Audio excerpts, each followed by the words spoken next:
Première visite d'un président ivoirien au Congo. Alassane Ouattara et Denis Sassou Nguesso rapprochent la Côte d'Ivoire et le Congo-Brazza. Menacés, les océans suscitent un intérêt des autorités qui mettent tout en œuvre pour prévenir les dégâts.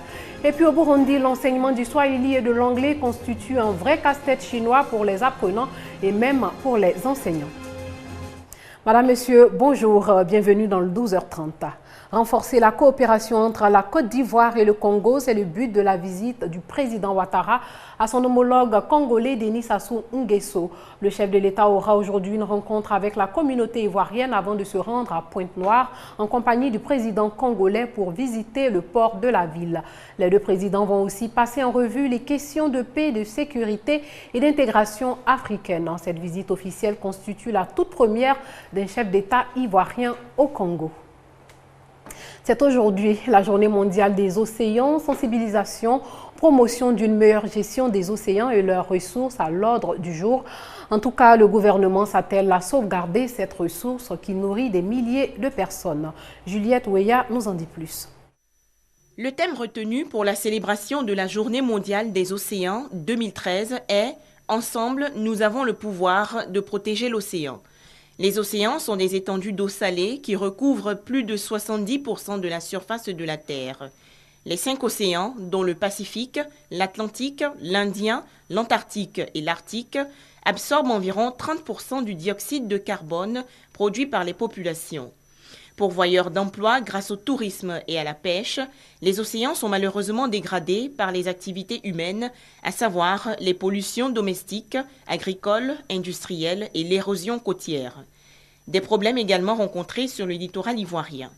La Côte d'Ivoire, notre pays, dispose d'une zone économique exclusive de plus de 209 000 km², nous savons tous que les effets de l'érosion côtière ont été observés récemment en plusieurs endroits sur la côte ivoirienne, sans perte de vie humaine, mais avec beaucoup de dégâts matériels. Pendant la période de mauvaise mer, l'océan a gagné à Grand Bassam presque 15 à 20 mètres sur le continent. Face à ce mal, l'État ivoirien ne ménage aucun effort en termes de gestion de son écosystème marin, lagunaire et fluvial.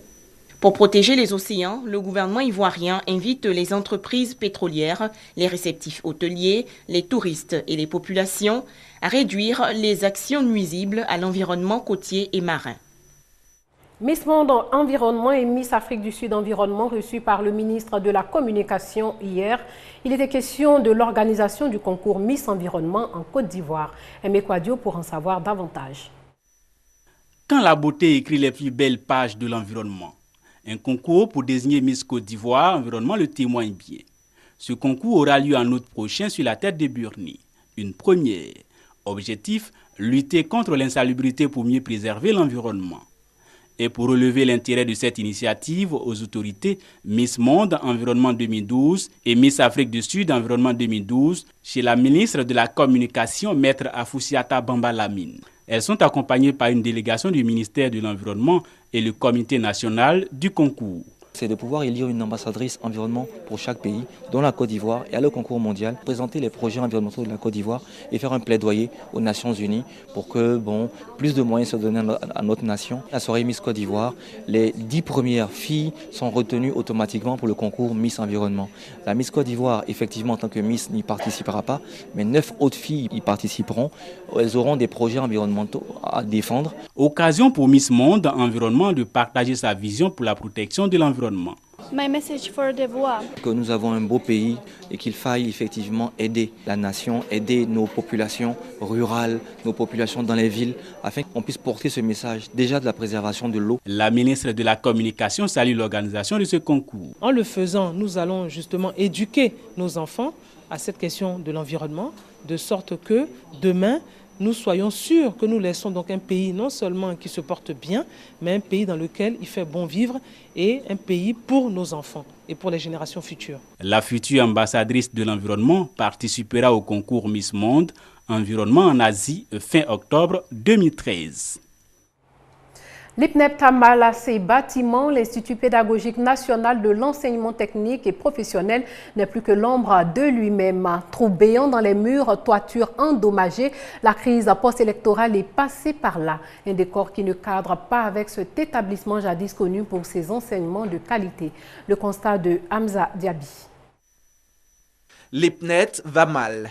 L'Institut pédagogique national de l'enseignement technique et professionnel tombe presque en ruine. Salle de pré-enseignement désormais inexistante, salle de cours à l'abandon où machines et équipements ont maintenant fait place à moisissures et amiante. La dégradation est presque totale.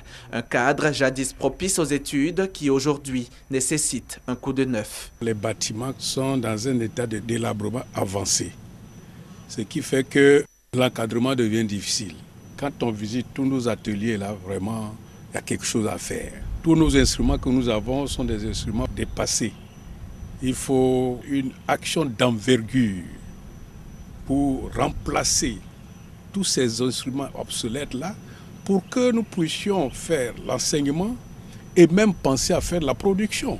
La médiathèque, ou plutôt ce qu'il en reste, autrefois un centre de documentation et d'information prisé par les apprenants, présente elle aussi un visage peu reluisant. Le centre de documentation, les gens aimaient bien parce que c'était bien climatisé. Depuis la crise, nous avons reçu des obus ici. Le centre a été touché et toute la baie vitrée est partie.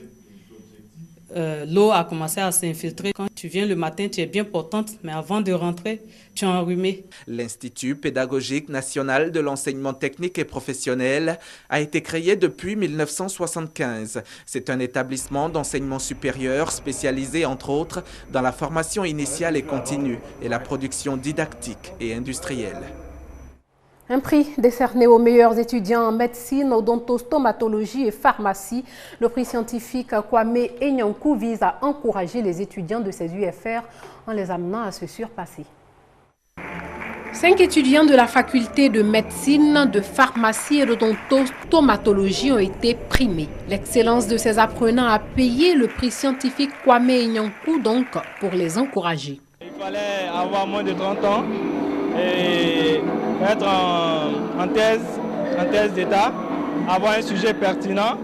Et également, il y avait un projet de recherche qu'il fallait établir avec des conditions bien sûr. Et ce qu'il faut souligner, c'est que ces conditions devaient être remplies en un temps record.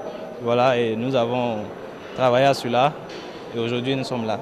Pour l'initiatrice du prix Edith Enyankou, fille du défunt professeur d'odontostomatologie de l'université de Cocody, ce prix revêt une signification particulière. Le prix est un prix à double mérite, c'est pour honorer la mémoire de mon père et aussi pour promouvoir l'excellence parmi les étudiants qui ont vraiment mérité par les notes. L'intérêt de ce prix est une bourse pour leur aider à finir leur projet et pour développer davantage, pour pouvoir contribuer au système de santé en Côte d'Ivoire. L'excellence, le goût du travail bien fait et la persévérance des étudiants seront désormais récompensés par ce prix scientifique. Renforcement des capacités des journalistes spécialisés en économie des pays membres de la CEDEAO. Ils se sont rendus à Dakar, au Sénégal, pour apprendre les mécanismes de financement des économies des États, les différentes attributions et l'impact de la banque dans l'économie sous-régionale. Une initiative de la BCAO. Franck Wadio revient de Dakar. Dakar, au siège de la Banque centrale des États de l'Afrique de l'Ouest, ambiance studieuse. Des journalistes spécialisés en économie des pays membres de l'Union économique et monétaire de l'Afrique de l'Ouest, UEMOA, renforcent leurs capacités sur les missions, le mécanisme de fonctionnement de la Banque centrale de l'Union, la BCEAO. Il s'agira de répondre aux préoccupations légitimes que se posent les professionnels des médias dans le traitement des questions d'actualité à caractère économique, financier et monétaire et qui touchent au métier de la Banque centrale. L'émission et la gestion des signes monétaires, deux axes qui fondent les missions principales de la BCEAO, sans oublier les informations sur la gestion des réserves de change et le conseil financier aux États membres. Un tour d'horizon dans les méandres de la politique économique sous-régionale, bien apprécié des participants. Les lecteurs de mon journal auront plus d'informations fiables à partir de tout ce que j'ai eu ici comme éléments nécessaires. On a beaucoup appris sur le fonctionnement de l'institution, comment est-ce qu'elle régule la politique monétaire au sein de l'espace. Et nous aussi, étant des médiums, des interfaces avec la population, nous saurons éviter les a priori, les appréhensions à chaque fois qu'il s'agira de traiter l'information concernant la BCEAO. Notons pour rappel que créée en 1962 au terme du traité de l'Union monétaire ouest-africaine UMOA, la BCEAO est chargée en concertation avec les banques centrales nationales des pays membres de l'émission monétaire du franc CFA, de l'application de la politique monétaire commune, de la fixation des taux d'intérêt et de la législation bancaire et financière des États membres.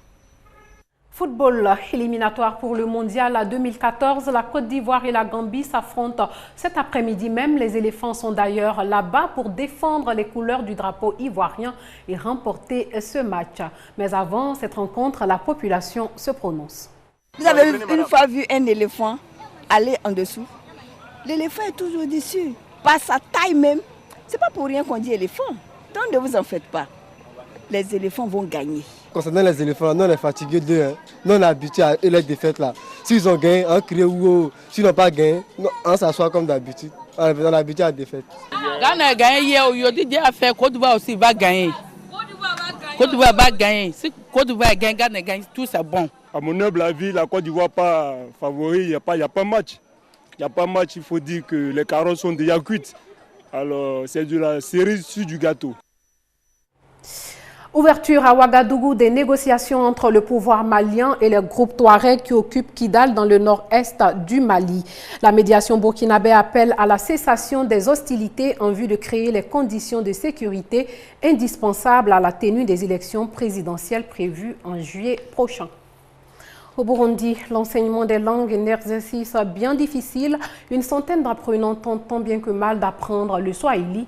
L'enseignante elle-même éprouve des difficultés faute de formation. L'anglais et le swahili sont les deux langues obligatoires dans le pays.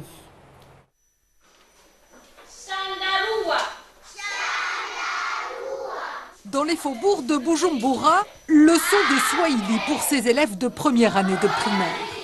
Ils sont 96 dans la classe. Du swahili, l'institutrice n'en a que quelques notions, un peu floues. Elle se débrouille comme elle peut. Nous, à l'école, nous n'avons jamais appris le swahili. Nous enseignons cette langue parce que nous savons lire, mais on n'a pas été formés.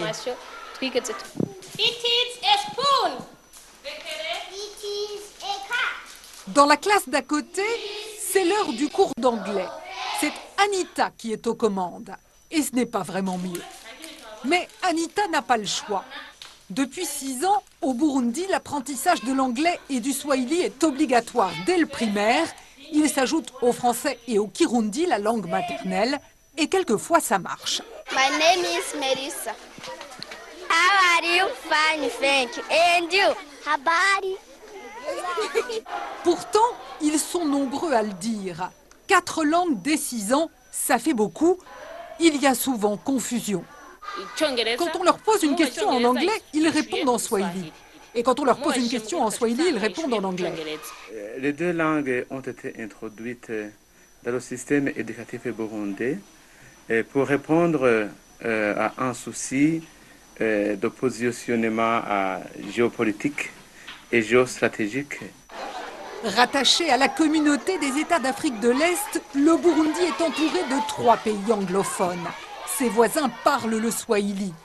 Pour le gouvernement, il faut donc que les jeunes burundais maîtrisent ces 2 langues pour s'intégrer dans la région. Mais peut-être a-t-on mis la charrue avant les bœufs. Professeurs peu ou pas formés, manque de matériel, classe surchargée, tout cela est un peu improvisé. Mais curieusement, pourtant souvent, le miracle fonctionne. Nelson Mandela de nouveau à l'hôpital, toujours pour une infection pulmonaire. Cette fois, son état est jugé grave. Et puis aux États-Unis, des millions d'Américains mis sur écoute par le FBI et la NASA. Cela craint un tollé dans le pays. La réputation du président Obama ternit. Barack Obama explique que cela permet de prévenir les attaques terroristes. Le quotidien britannique The Guardian a publié mercredi une ordonnance de justice secrète forçant l'opérateur américain Verizon à livrer au NSA, l'Agence nationale américaine de sécurité, la totalité des données téléphoniques de ses abonnés d'avril à juillet. Des parlementaires tenus au courant de ce programme secret ont confirmé que celui-ci était en place depuis 2007 et que le document publié par le journal n'était qu'un renouvellement de routine. Une révélation bien embarrassante pour l'administration Obama, déjà au centre d'une controverse sur la saisie de relevés téléphoniques de journalistes de l'agence de presse AP. Fin de ce journal, merci de l'avoir suivi. Restez sur RTI 2.